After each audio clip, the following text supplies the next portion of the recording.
මගේ YouTube channel එකට මට සහයෝගය ලබා දෙන දෙපිරිසක් ඉන්නවා. එක්කෙනෙක් තමයි විදේශ රටක ජීවත් වෙන අතුලා ප්‍රියංගනී. අනිත් කට්ටිය තමයි මගේම පවුලේ අය. ඉතින් අපි ළඟදි දවසක ඒ කියන්නේ මීට සති කිහිපයකට කලින් කතා වුණා. අපිත් ආසයි අපිට පුළුවන් විදිහට පාරේ ඉන්න සත්තුන්ට සතිපතා හෝ මාසෙකට දෙවතාවක් කෑම ටිකක් දෙන්න. අපිට ලොකුට සල්ලි නැහැ. අපිත් ආර්ථික අපහසුතා ගොඩක් මැද ජීවත් වෙන අය. නමුත් අපිට පුළුවන් විදිහට සතියකට බල්ලෝ 10 දෙනෙක්ටවත් කෑම ටිකක් දෙන්න අපි කතා වුණා. ඉතින් මේක කරද්දී මට අතුලා ප්‍රියංගනී එයත් ණය ගොඩක් තියෙන කෙනෙක්. නමුත් ඇය මට උදව් කරනවා. ඉතින් මට පුංචි ගාණක් දුන්නා සත්තුන්ට කෑම දාන්න. ඒ වගේම මට මගේ අක්කා ඈන් මාල්ෂා ඒ වගේම මගේ අම්මා තාත්තා ඒ වගේම අයියා මං එක හැම දෙයකටම මට උදව්වට එනවා. මේ හැම කෙනාම මට උදව්වට එකතු වුණා.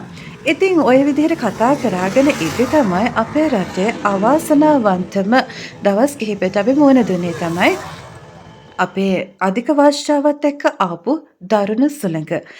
ඉතින් අපිටත් ඒ වෙද්දි ගෙදර කෑම ඒ කියන්නේ ස්ටොක් එකක් තිබ්බේ නැහැ. ඒත් එක්කම අපිට කරන්ට් එක නැතුව ගියා. අපේ මොබයිල් ෆෝන්ස් වැඩ කරන්නේ නැතුව ගියා.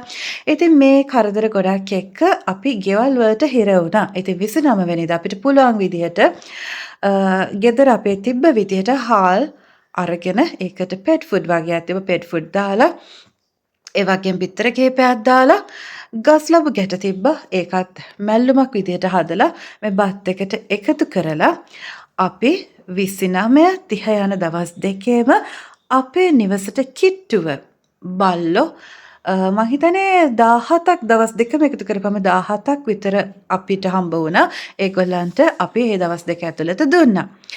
ඉතින් අපි කලින් ප්ලෑන් කරපු විදිහට කරාගන්න බැරි වුණත් මේ ආපදාවක් වෙලා තියෙන වෙලාවට සත්තුන්ට කෑම අත්‍යවශ්‍යයි. මොකද මිනිස්සුන්ට ආහාර නැතිකොට මිනිස්සුන්ට එළියට බහින්න බැරිකොට සත්තුන්ට කන්න කොහෙත්ම හම්බ වෙන්නේ නැහැ.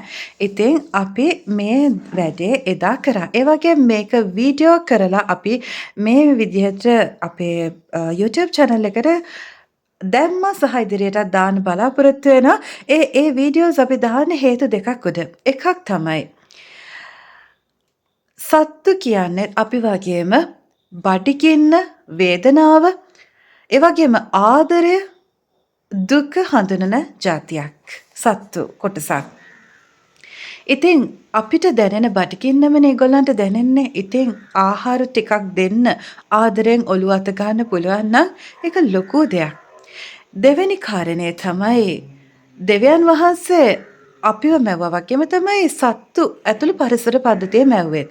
ඉතින් ඒට වටිනාකමක් තියෙන උන්වහන්සේ මැව්ව නිසා ඉතින් අපි සත්තුන්ව සහ අපේ පරිසර පද්ධතිය ආරක්ෂා කරගත යුතුයි. ඉතින් මේ දේ නිසා තමයි මම ඔයාලට වීඩියෝ එකක් විදිහට මේක දාන්නේ.